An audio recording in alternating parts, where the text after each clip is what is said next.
ফলা কি বলেছে কাছে জ্বালা করালো মুক্তগ্রম শেষ রিপু সুদনম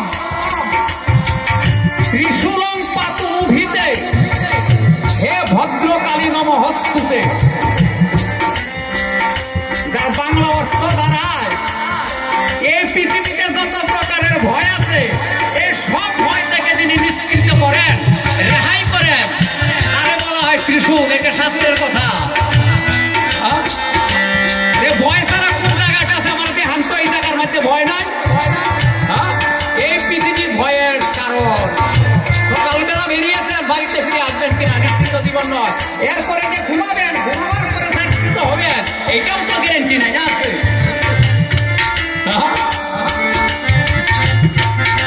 ওই যে স্থূল সূক্ষ্ম কারণ তিনটা দেহ তার উপরে আরেক দেহ রয়ে গেছে কি এটাকে বলা হয় পুরী অবস্থা চতুর্থ অবস্থা। স্থূল আমরা যে পৃথিবীতে আছে এটাকে বলা হয় স্থূল। আরেকটা হলো সূক্ষ্ম এই দেহ থেকে বেরিয়ে সারা পৃথিবী ঘুরে আসা যাওয়া সবার পক্ষে সম্ভব না। আরেকটা হলো কারণ দেহ এই দেহে ভগবানের আনন্দ হয় সব দেহে ভগবানের আনন্দ হয় না। এই যে তুই মনের কথা বলছো এই নিশার মতো যারা হয়ে আছে বিকৃত মনের রূপ যাদের কাছে ভগবানের আনন্দ নাই। আরেকটা কি চরম আনন্দ তাকে বলা হয় তুরীয় চতুর্থ অবস্থা। তাহলে স্থূল সূক্ষ্ম কারণ এই তিনটি দেহ জয় করিয়া ত্রিশূল যায় গতিয়া সাধু যারা জানে তারা দেখো না ভাবিয়া না ভাবিয়া।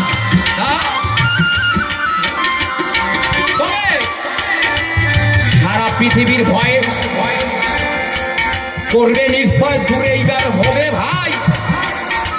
এই জন্যই তো সর্বপ্রথম যত অস্ত্র আছে আগে বানাইল ত্রিশূলটা তোমাকে জানাই। এই ত্রিশূলের আগে কোন অস্ত্র নির্মিত হয়নি এই পৃথিবীতে।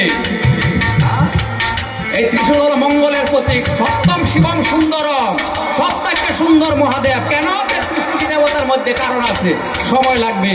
কেন মহাদেব সুন্দর উনি যুগের প্রতীক যুগেশ্বর। যুগ ছাড়া দেহ সুন্দর হয় না হতে পারে না। সংক্ষিপ্ত সংক্ষিপ্ত ভাবে এইবার ঘুমায় যায় বলিয়া হাতে যদি থাকতো সময় আর দিতাম বুঝাইয়া বুঝাইয়া।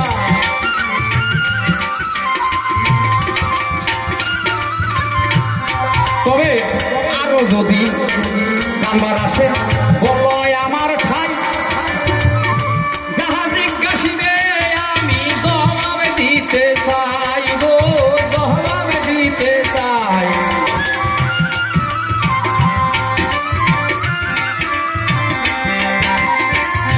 শোনো শোনো বালক ভক্ত তোমারে জানাই বালক ব্রহ্মচারীর হাতে একটাই আমরা পদ্ম ফুল দেখতে পাই। তিনি ব্রহ্মা বিষ্ণু মহেশ্বর তিনি মিলে এক ঈশ্বর। সে পদ্ম ফুল ওই বিষ্ণু তার নাভি থেকে উঠেছে আছে না ওই নাভি মূলে থেকে উঠেছে। আর সেই পদ্ম ফুল কেন কেন এগোই আমি এগো দেখিবারে পাই। বালক ঠাকুরের হাতে একটা পদ্ম ফুল দেখিবারে পাই।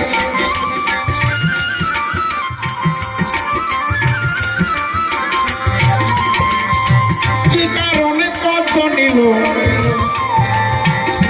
জানিবারে চাই। বলে বলো ওগো দাদাই আমার বলো না এই সভায়। তবে পদ্ম ফুলে তাহার মূলে জিভাগে রইয়া আবু কামায় জিজ্ঞাসা দেখেন না ভাবিয়া বলবো কোথায় এই আসরে শোনো গুণের ভাই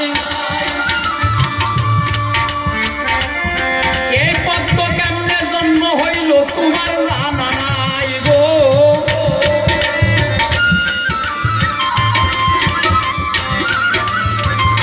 বোঝাও আমায় দাদা, আহা, বলেই তো হবে তো।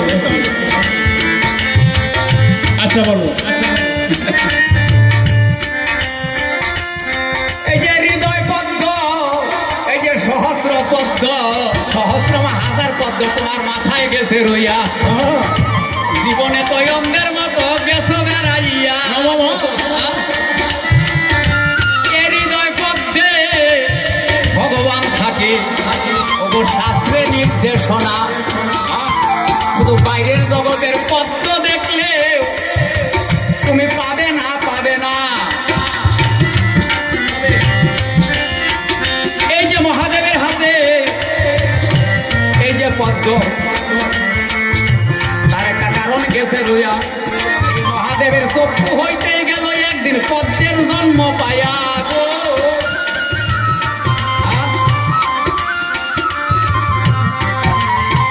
মহাদেবের ভক্তে ব্যথায় ব্যথাস্ত হয়ে একদিন চোখের জল পড়েছিল, আর সেই জায়গা হচ্ছে পদ্মের জন্ম হলো। এই পদ্ম কেন রাখা হয়? ওই যে ভক্তির প্রতীক পদ্ম হইল। আরে মাই বলে যায়, সেই কারণে ঠাকুর আমার রাইখে আছে জানাই গো।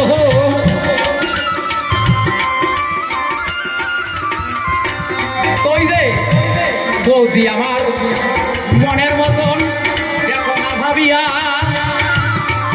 ওই যে কতবার রান্না করে খাওয়াইছে আমায়, যাইতে নারী তাহাতে পাশ করিয়া গো। তাই তো তোমাকে রান্না করে খাওয়াইছে, কিন্তু কি তুমি বৌদিকে করলে সম্মান। আমারও তো ইচ্ছা থাকে বৌদির হাতে আমি সেবাই একটু করি গ্রহণ। তবে এই না বড় লুকিয়া ঘুষাই, আমি বুঝতে পারি। হ্যাঁ, একে খাওয়ার জন্য জিব্বা লইয়া ঘুরিয়া বেড়ায় গো।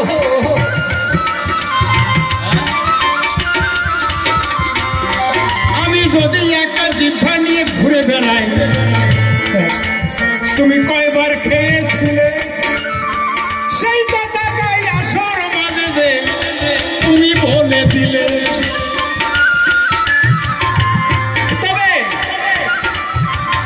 শোনো একটা প্রমাণ দিয়া তোমায় বলতে চাই, এই কথাটা শ্রীমদ ভাগবতে প্রমাণ পাইয়া যায় গো। কি? এই একাদশ ইন্দ্রিয়, একাদশ ইন্দ্রিয় আছে, তার মধ্যে যদি কোনো সাধক এই জিহ্বাটাকে সংযত করতে পারতে পারে, মানে এরা যদি বুঝাইতে পারে জিহ্বাটাকে, তাহলে বাকি ইন্দ্রিয় শুধু না করলে চলবো, শুধু জিহ্বাটাকে যদি ও মানায় নিতে পারে। হ্যাঁ, তবে বৈরাগীর বাজারে থাকো তোমার জানা নাই। হ্যাঁ,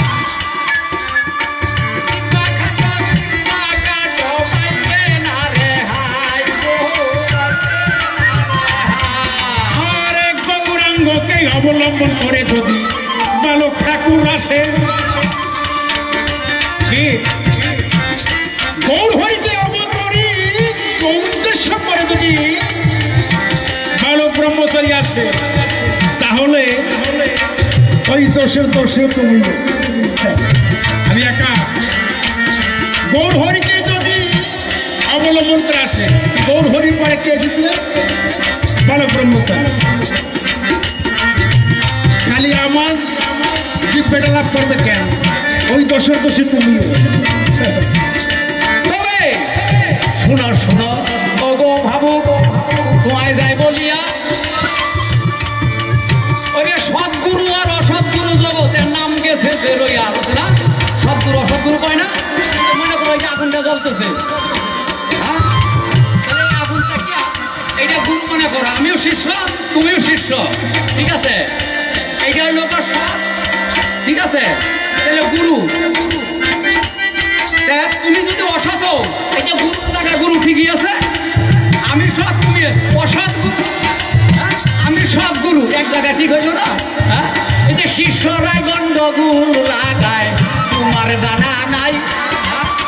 গৌর সত্য ঠাকুর সত্য, কোনো বিভেদ নাই, বিভেদ আছে?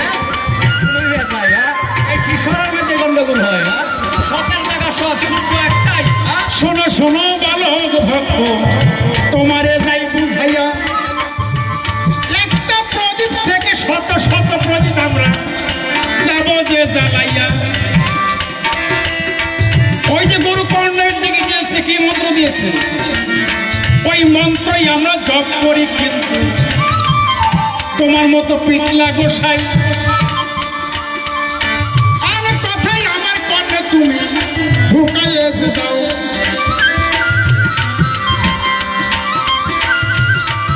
এবার কেমন কথা হয়তো আপনারা বলতে পারেন, আমি গুরুর নামে শ্রদ্ধা করি, গুরু নাম যে কর্ণে দিয়েছে সেটা আমি জপ করি, কিন্তু এবার মনে করো তুমি আমার বন্ধু, এবার বন্ধু গিয়ে ফিস ফিস করে, এই বন্ধু চল ওইসব বাদ দিয়ে একটু সিনেমা দেখে আসি, আমি গুরুর নাম জপ করছি, তাহলে তো শিখে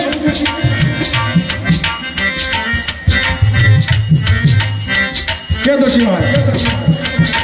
কাকে চলে বেশি বলে দিছে প্রয়োজন, কথা কইলে কথা আমারে কি করি এখন গো, কি করি এখন?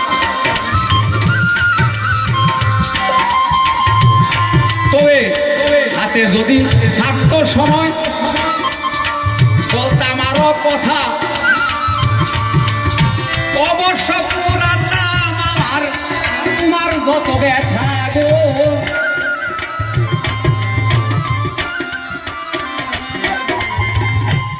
তবে যিনি গহু তিনি ঠাকুর, প্রমাণ গেছে রইয়া। তবে সময় বুঝে ঢেউ বুঝিয়া আমরা করি যাবো ভাইয়া গো, করি যাবো ভাইয়া।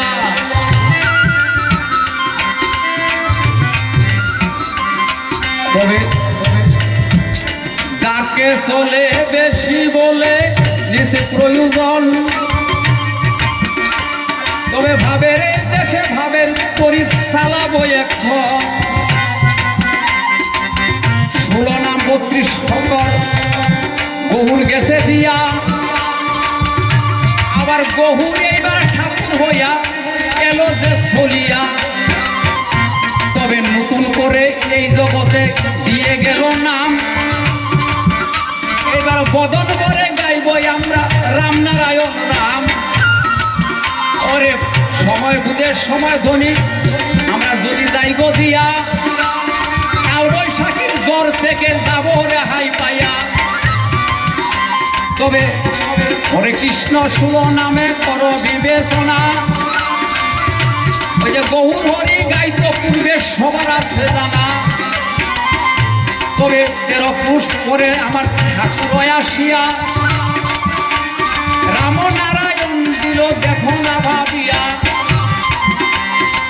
নগরে নগরে যাব করি না আর দেরি, রামনারায়ণ প্রকাশে যাবই আমরা করি। ভাই তুমি আমার হবে সাথী, তোমায় সঙ্গে লইয়া, ওই যে বেদে প্রচার করবই আমরা দুনিয়া ভরিয়া। ওই যে বেদের সমাজ করবে ঠাকুর কি আছেন বলিয়া, হিংসা নিন্দা বলে যাবে আনন্দ যাবে হইয়া। পাড়ায়ারি পাড়াপাড়ি করবো না গয়ার, দুজন মিলে বাহু তুলে সেই নাম করার দরকার। হরে কৃষ্ণ নামটি আমরা গাবো সবাই মিলে, তারপরে তো যাবাই আমরা ওই দিকে চলে। তবে প্রথমবারে গৌর হরি দিল কৃষ্ণ নাম, সেই কারণে সেই নাম করতে পারলাম। সেই নাম গাবই আমরা, কোনো চিন্তা নাই। তারপরে ভাবের দেশে আমরা চলে যাই, হরে কৃষ্ণ হরে নামে বদলেতে লইয়া। তারপরে রামনারায়ণ আমরা যাবো গিয়া।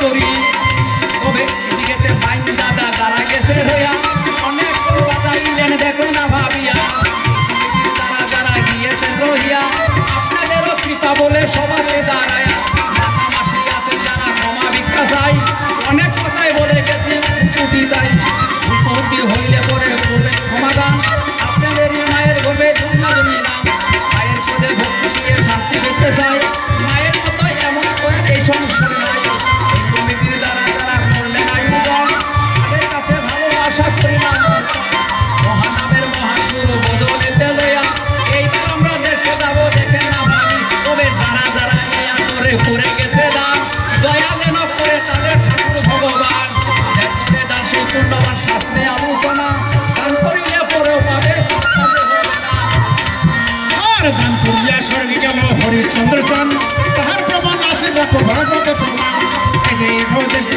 10 টাকা দিল তাকে যারা ভালোবাসে সে আমি কৃষ্ণ কালো এই যে ভবদেশে 10 টাকা দিল তাকে যারা ভালোবাসে কৃষ্ণ কালো তবে এমন একটা মায়ের ঘরে আমি জন্ম পাই মায়ের পদে ভক্তি দিলে কত শান্তি পাই তো যাবো ক্ষেত্র বিদায় নিয়ে যাই বিদেশ চরণে ক্ষমা দিতে চাই তবে উস্তাদেরও পদে ভক্তি আমি দিতে চাই যাহা কৃপা বললে চিত্ত বাউল চিত্ত নাই কৃপা করে ভক্তি দিতে চাই আপনাদেরও দেখতে চরণ কত শান্তি পাই পিতা মাতা শ্রীচরণে ভক্তি গেলাম দিয়া তাদের কৃপা বলে দেহ গিয়া দিতে পায়া তার কাছে দীক্ষা নিয়ে ধর্ম হলা খাই আপনাদেরও শ্রীচরণে ভক্তি জানাই এইবারে আরেকজন মাতা দেয়া দিয়া স্বতঃস্ফূর্তভাবে দানে গেল যে করিয়া ইহকালী মরণ গেল ধর্মসাধে হইয়া দয়া তারে করবেন তা দেখো না ভাবিয়া এই কাবিদার শান্তি নাই মহাবড় শান্তি আছে কোনো চিন্তা নাই কৃষ্ণদেবে বলে গেছে আমরা শুনতে পাই ইহকালে দান করিলেও পরজন্মে পাই